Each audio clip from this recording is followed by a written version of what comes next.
she's going to do some good work around the farm. She's going to get some ticks and things like that. But because my wife brought these home,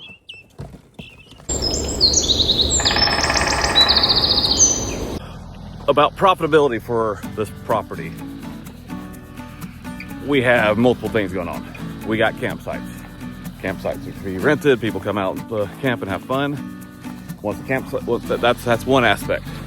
Aspect number two, we've got a crop of watermelons going in. That'll be a good summer crop. That'll get things going. That'll get people buying watermelons. Yes, it's only like $5, $8 at a time. That's fine. Who cares? It's all part of the whole plan. And then after that's all done, we also have pumpkins going in. We're gonna have flowers. We're gonna have, I mean, you think about it, it's all encompassing.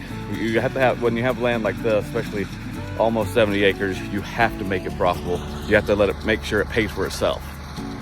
So that's the goal. One of the most beautiful parts about having family in town is they get to actually help you plant their fields. Being that we're not a big giant farm or land or anything like that, we pretty much do it all by hand. So here we are planting our watermelons in the ground because honestly, we gotta get this place profitable. If this place is not profitable, then there's really no point in having it. And one thing that I've always been a believer in, if you're gonna have something like this, you gotta be able to make sure it pays for itself. So here we are planting about 2,000 watermelon seeds in half the field, but that's about it.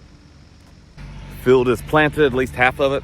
We ran out of watermelon seeds to finish up the whole thing, but that's okay. So we got half this field planted, just waiting for it to rain, which will happen tomorrow.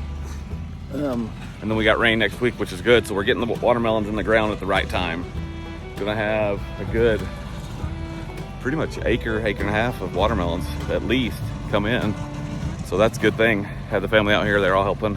They're all up there sitting down, looking at what they're doing. So yeah, just watching my dad finish tilling the field over here. Yeah, it's looking good. We got half that field down there planted. That's all watermelons. We're gonna put some grinding corn in. That'll take care of that. Again, it's just one step at a time. It's not gonna be profitable this year, may not be profitable next year, but the goal is to make it profitable. So we've got some other things, some grants we can apply for, get things paid down, paid off, and get some more equipment. It's just all part of it. Again, we do things the hard way.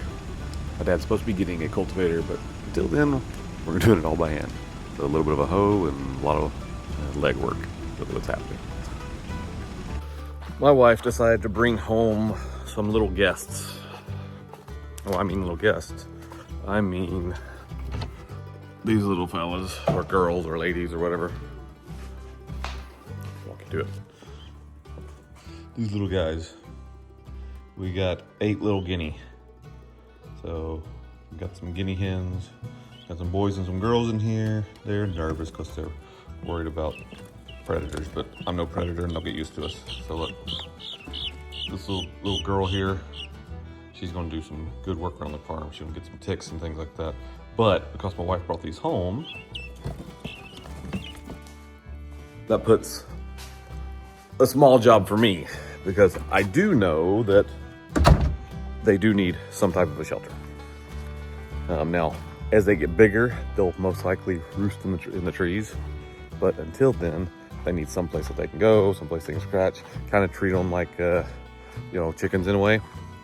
So I have to figure out what thing for them to live in. Well, being that I'm kind of the king of recycling items and things like that here on the farm, on the property, I'm gonna go grab some tin, I'm gonna grab some 2x4s, I'm gonna screw it all together, and then when that's all done, we'll have a makeshift shelter.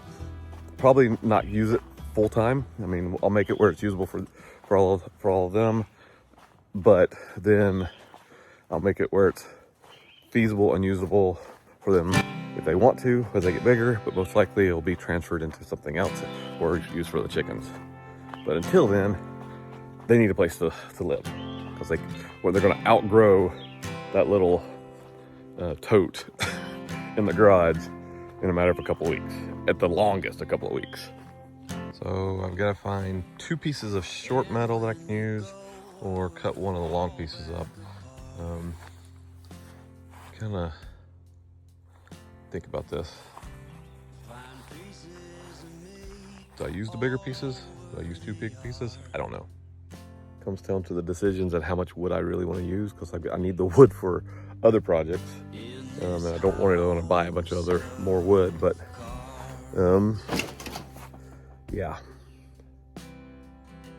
To determine what I need to do. Hey man, there were just too many days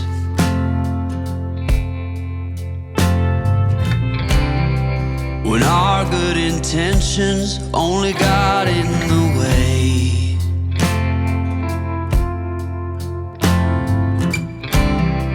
And I almost never know what I should say.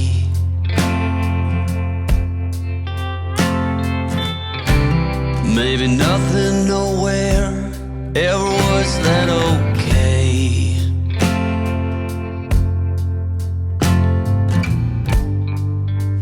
In this house of cards. All right, getting dark on me, but I was able to get this part actually done. I got it painted, got the roof on. It's not bad, it actually looks pretty decent. Only thing left to do would be like the little runner that I'm going to build out here. They got a little spot that they can perch on for now. Again, this is not a permanent place. This is just a temporary housing for them as they get a little bit bigger. But most of the time they're going to be in a tree. Hello, my dear. You telling ghost stories? Looks like you're telling ghost stories. So they don't go for you. But yeah, so it's a quick little makeshift house for the guineas. Works perfectly.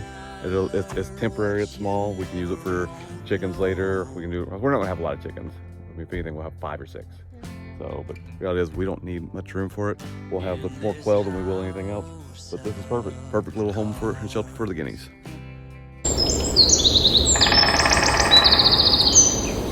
None of this happens alone. To those supporting the journey, thank you.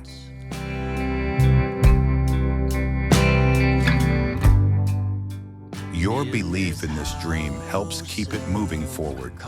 And if you feel called to be part of it, to build alongside, support, or partner, the door's open. This homestead's just getting started.